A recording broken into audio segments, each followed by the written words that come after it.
Hey everybody, this is CPR43 and I've got a new update for you guys. So I just want to talk to you guys about the developments in the grain elevator and siding that I have planned at the back of the layout. Some future plans for the Walthers GP9 and just some other stories that's going on around right now. So starting off with the siding, I have a plan for a green elevator. I'm still developing or devising a plan for the building that will, how should I put it, get the grain to the cars, more or less the actual elevator. But the silos, I've gotten the idea for using my Arizona cans. Actually, the original idea that I got for using the Arizona cans was from my friend, or my good YouTube friend, CNR1100.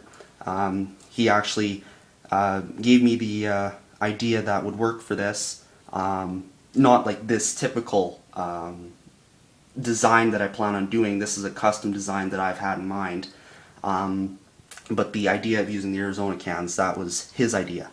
Believe it or not, I've actually toyed with the idea before of using pop cans for in a grain elevator, but I just couldn't see it as possible. But I'd like to thank CNR 1100 for the supporting idea and to help me decide that this would be a cheaper and more easier way to go, just using the Arizona cans. And so yeah, this part right here, the building itself of the elevator or terminal, is still in the design stage, but I hopefully get that finished with sooner or later, so I can start constructing. Now I can move on to the Walthers GP9u. So it has been sitting here for quite a while, ever since all of its bulbs burnt out on me. The bulbs were, again, from the Athearn SW1500 that I had. That was bought March 2013, sold to 1JZ PWR in January, which was part of a trade for the GP38.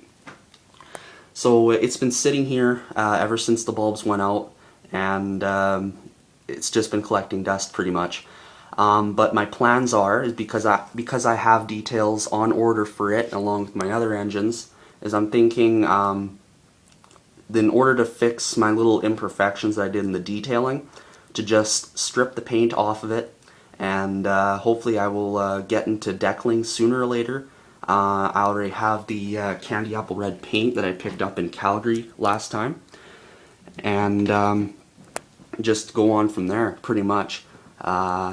Strip the paint, fix all the details and stuff like that. The main area I want to work on is at the back, where I have to fill in the holes that I did when I was first trying out the staple grabs, and those didn't turn out too well, so I have to cover them up and redo everything for that. And then I just have to do a little bit more work around where I put on the number board casting. That should be fairly simple and should be fixed in no time. And then also I might have plans on changing the cab design, because the windows that were originally there, that are there already, they are too, I guess, too low, and the windows should be a bit more higher, more square, more or less. Right now they're like rectangles. So the best bet to be used would be a window designed like on a GP38 or SD40-2, and we'll see how that goes. I could probably, if I can, I might be able to get a cab kit of SD40 GB38 cabs off Athearn's site. I'm not sure if they still have them, but I hope they do, so I can pick those up.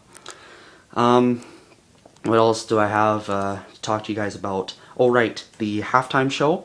So I have finished with all the photo information. I just finished yesterday, so it is completely all set. It's just a matter of getting some computer time so I can plug this puppy in and upload it to you guys, and you guys will have that halftime show.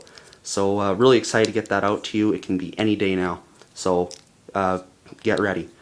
And now just some other stories that are happening, like the flooding that's happening here in southern Alberta, and this time Lethbridge and Pincher Creek, all around the foothills, Waterton, Medicine Hat, all are the major stories.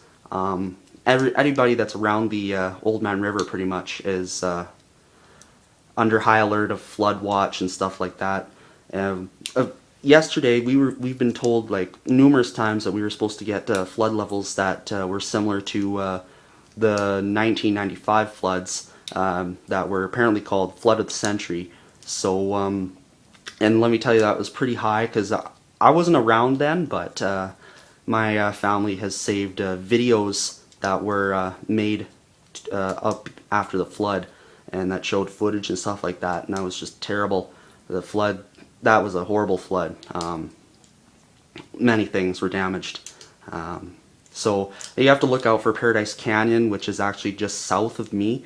I'm not that far away from Paradise Canyon, and so that golf resort is always in the way of some flood. So they go under. It's quite a lot of it's a lot of money being lost, and also one of Alberta's best golf courses too.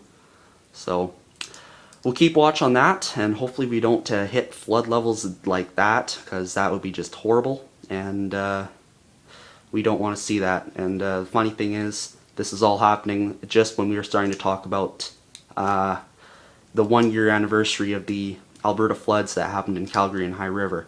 Go figure. Is it climate change? I believe so, but whatever you guys believe, you guys believe. My belief, your beliefs, we all have our opinions and everything.